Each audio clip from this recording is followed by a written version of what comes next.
Educators carry many responsibilities in their daily routines that allow students to reach their academic potential. In an ever-changing educational system that's becoming more and more centered around technology use, there are a few more pressing factors that teachers must consider when implementing technological use within their classrooms. As teachers, we must ask ourselves, how can I promote digital citizenship in my classroom in order for my students to reap the benefits of becoming technologically literate while also remaining safe and responsible? What are some important factors to consider that impact the way I facilitate a classroom centered around technology use? In order to answer these questions, we must first educate ourselves and provide the best possible opportunity to understand digital citizenship and digital ethics in their entirety. We must also determine how we can give our students the tools to become a positive digital citizen while using technology ethically, and how digital ethics impacts every aspect of their technological use as a student and as a functional member of society.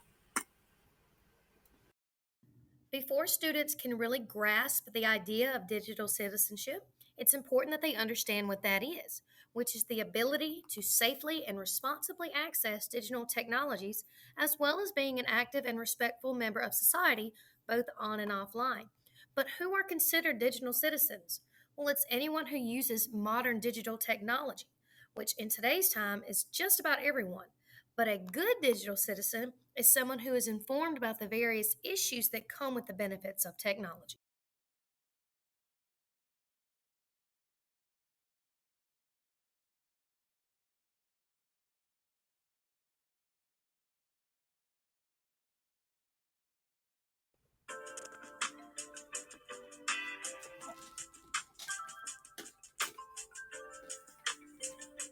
Digital ethics, aka netiquette. Digital ethics, also known as netiquette in the digital world, is defined as the way in which we conduct ourselves using proper manners and behaviors online. According to Shea 1997, netiquette is network etiquette, the do's and don'ts of online communication.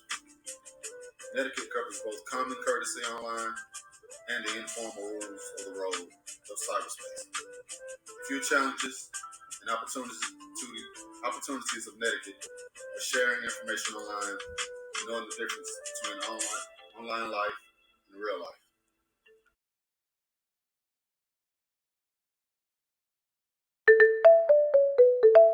Smile and learn. Hey, why are you so happy? My parents have explained to me what netiquette is.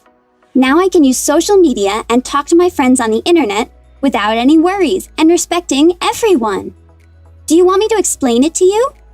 Of course.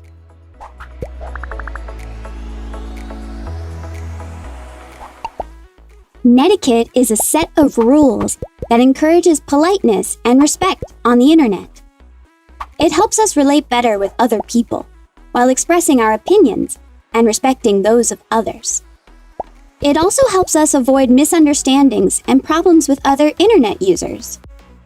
Also, thanks to these rules, we can protect our privacy and that of others. So today, I'm going to tell you about the most important netiquette rules.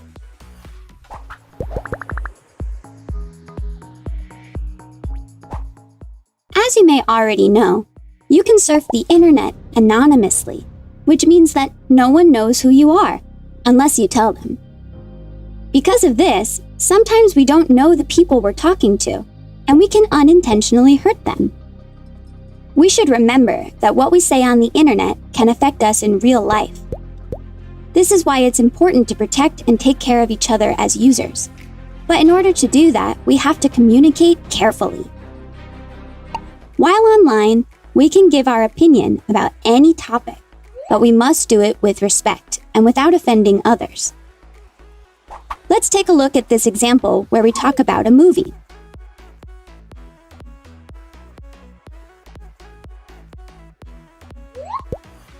Hey, I think the sequel is better. Still, I respect your opinion.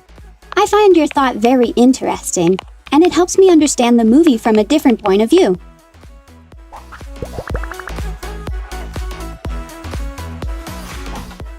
Sometimes, when we write and send a message, someone may understand it in a different way. For example, when we want to communicate something in a friendly tone that could be unpleasant for someone else. That's why we use emoticons.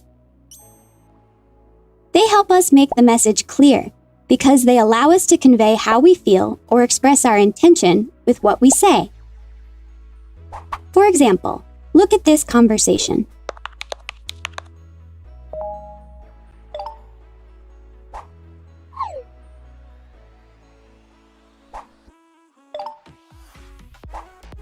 A wonderful idea!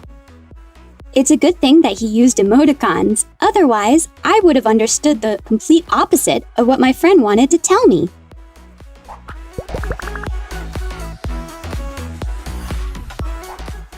It is important to write as clearly as possible so that we can be understood. Also, there are some things to keep in mind when sending messages. For example, did you know that when you write in all capital letters, you're shouting?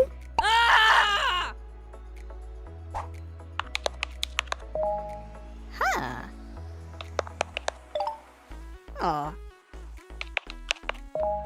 Ooh.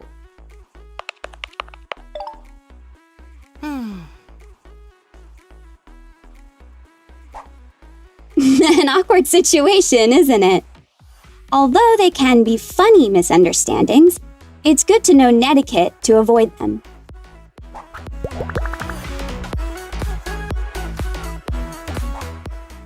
When you talk about others or tag them in your posts, it should always be to say something positive, never to insult or make negative comments. Do you know what it's called when someone misbehaves online with another person? Yeah, it's called cyberbullying. It's awful. People who struggle from it have a very tough time. You're right. That's why we have to treat others well when using the internet. Wow. Thank you so much for explaining what netiquette is. I had no idea, and it's clear that it's very important. Yes, we need to know netiquette to be able to treat others well online and respect their privacy, just as we would in real life. We've learned a lot about netiquette today, but there are still some things we don't know. In the next video, we will learn netiquette rules that apply when communicating with others, for example, on social media. See you next time!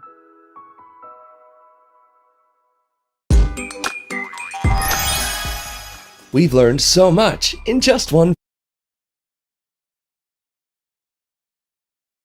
video. Did you know there are many more videos? Imagine how much you could learn. Subscribe to the Smile and Learn educational channel to learn and have fun at the same time.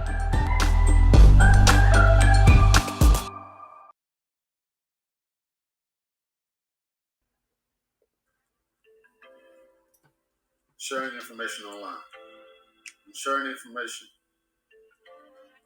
students should understand the importance of checking the facts when researching information. The World Wide Web has created an open platform for sharing thoughts and opinions on any topic, which can present challenges depending on the task. For example, if the assignment is doing a research paper, the challenge in this would be researching online for credible resources and information. This could be challenging because it may be difficult to decipher what information to use online depending on the research required for the task. However, sharing information online with others can also present great opportunities to expand individualized thinking as long as it is presented in a respectful way. Online life and real life. Knowing the difference between online life and real life can present some challenges, as communication through words and symbols can be misread. The most important thing to remember is knowing the difference in online and real life. Communication should always be presented as if you were speaking to someone face to face, showing respect and understanding for others' thoughts and opinions at all times. The idea of online versus real life within digital world can also provide an opportunity to students by helping to improve their soft skills and help students better understand what is socially acceptable when working and collaborating online in different environments. This idea can also spill over in the real world as it contributes to students' lifelong learning experience. Now that you know what digital netiquette is, let's take a look at the next element, digital rights and responsibilities. Just like the Bill of Rights in the American Constitution that guarantees our civil rights and liberties, there are also basic rights extended to every digital citizen. So, what is digital rights and responsibilities? As defined by Ribble and Bailey, digital rights and responsibilities are the privileges and freedoms extended to all digital technology users and the behavioral expectations that come with them. This basically means that although, yes, you do have the right and freedom to use digital devices and technology, you also have the responsibility to use them in an acceptable and appropriate manner. For instance, although you have the right to digital access using any device that you choose, such as a laptop, iPhone, or other mobile device, you also have the responsibility to take care of those devices and to follow all the website and school's acceptable use policies, including giving the original author credit for their work or asking permission before you share, download, or post. With the right of freedom of speech and expression, you have the responsibility to be respectful and inclusive of others by using appropriate language and behavior, and to report anything that seems inappropriate or harmful, such as bullying, harassing, or sexting. And lastly, with the right to online privacy and identity protection, you have the responsibility to keep your personal information private and safe.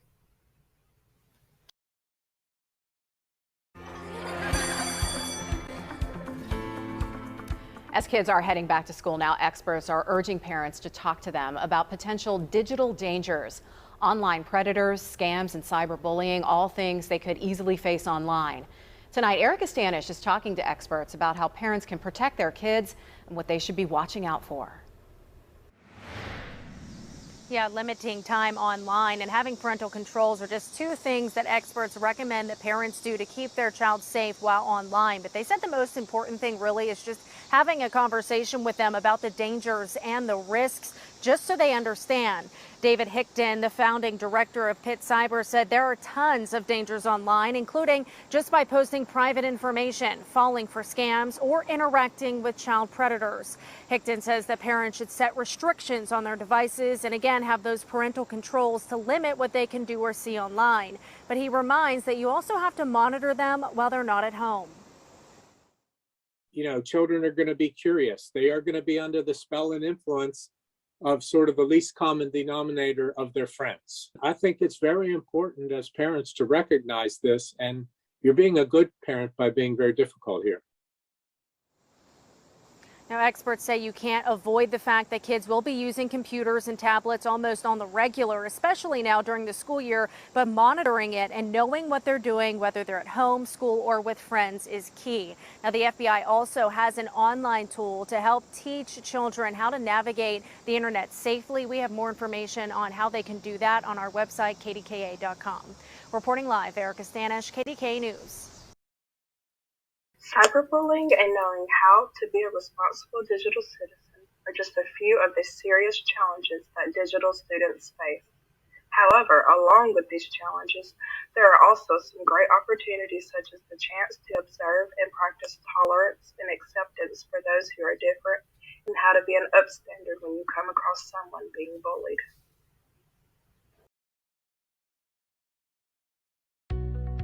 The internet and social media platforms connect us with our friends, family, and peers in new ways.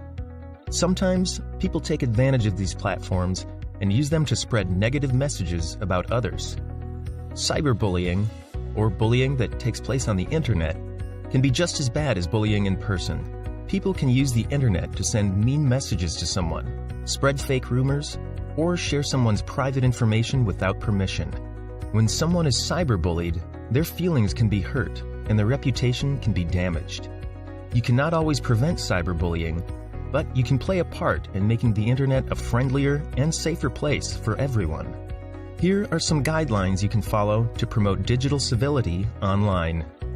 Live by the golden rule. Treat others the way you want to be treated, whether you're in person or online. Avoid sending negative messages and participating in behavior that can hurt someone else. Respect differences. We're all different in many ways. When you interact with people online, respect their differences in opinion, experience, and culture. Even if you don't agree with something that another person shares online, you should still treat them with respect and make the internet a friendly space for communication. Pause before replying. Before you share anything online, always pause and think about the consequences. Will your message hurt someone else? Will it damage your reputation or the safety or reputation of others? Think twice before sharing online. Stand up for yourself and others. If you feel unsafe online, you should feel comfortable to remove yourself from a situation and report it to someone you trust. When you see cruel or dangerous activity online, offer support to those involved and report the incident to someone you trust. We can all play a part in making the internet a safe and friendly place for everyone. Do your part and be a responsible digital citizen online.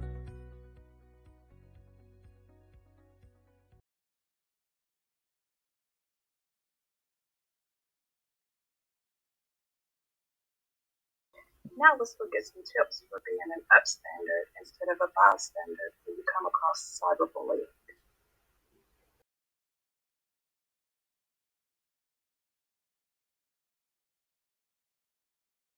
So, how do we accomplish teaching ethical digital literacy standards to ensure the rights and responsibilities of our students? The most important strategy is to be purposeful in our lesson planning, making a point to incorporate the standards. Julie Smith at the Techie Teacher encourages reading picture books to elementary students about digital literacy standards and gives 5 reasons why. Reasons why using picture books is a strategy for teaching student rights and responsibilities of digital literacy. Number 1, using mentor text and reading strategies. As teachers, we want to maximize our time and cover as much as we can with every lesson, and using a picture book can teach digital citizenship along with reading and language arts lessons. We can teach our reading strategies like main idea and details, cause and effect, sequencing, making inferences, and more, along with teaching our digital citizenship. We also have books with relatable content. Students like to read what they can relate to, and having picture books are relatable. For instance, the characters are overly involved in video games, engaging in cyberbullying on social media, or texting personal information to strangers. Listening to and reading stories that present difficult safety issues and how the characters overcome those obstacles can provide important lessons for our students. Another reason to use picture books is for discussions that can contain relatable content for our students. This prompts wonderful discussion topics in which students can share their own experience, work together to problem solve, and simply bring awareness to issues they may face in the future and what to do when something arises. And it's great for morning meetings. We also can use these digital literacy picture books for writing topics. Students' stories present many different reading response opportunities, and students can acknowledge through writing. This will allow for students to think deeper about digital citizenship topics and devise a plan of attack for when they do experience an uncomfortable situation when they are online. Without a doubt, our children at some point will run across an inappropriate picture, witness cyberbullying, end up on a non-secure website, and the list goes on and on. But what will their next steps be?